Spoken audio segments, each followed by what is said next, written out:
Hello, আসসালামু আলাইকুম everyone. আপনারা সকলে জানেন আমি কিছু কৃষিকাজ করে থাকি।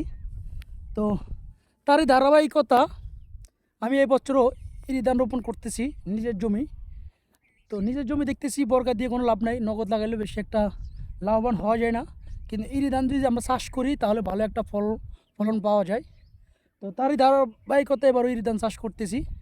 তো এবার মানুষ ইরি ধান চাষ করতে গিয়ে সবচেয়ে বাস্তব সম্মুখীন এবং কঠিন একটা বিষয় দাঁড়িয়েছে, সেটা হলো জ্বালা পাওয়া যায় না। আমার 5 শতাংশ জমিনের জ্বালা 40,000 টাকা মূলাইছে। এত পরিমাণ জ্বালার এ বছর অভাব।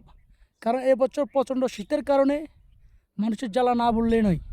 এক কথা হইলো মানুষের কোনো জ্বালাই হয় নাই। আমি প্রায় আমার জমিতে প্রায় যে জ্বালা জমি প্রায় 6 থেকে 7 বার পানি দিছি এবং পানি ছিটা মারছি, মোটর দিয়ে পানি দিছি, অনেক কষ্ট করছি।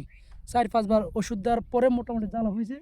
তাও বেশি একটা বড় নয়। আপনাদেরকে যদি দেখাই জ্বালার যে সাইজ, আসলে মানে কি বলবো, জ্বালা জমিনে দেখাই যায় না এক কথায়।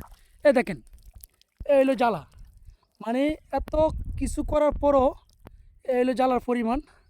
মানে জ্বালা বড় না। এই যে আমার জমিতে জ্বালা বুনতেছি, দেখেন জ্বালার অবস্থা, দেখেই যায় না এক কথায়। সবাই ভালো থাকবেন, আল্লাহ হাফেজ।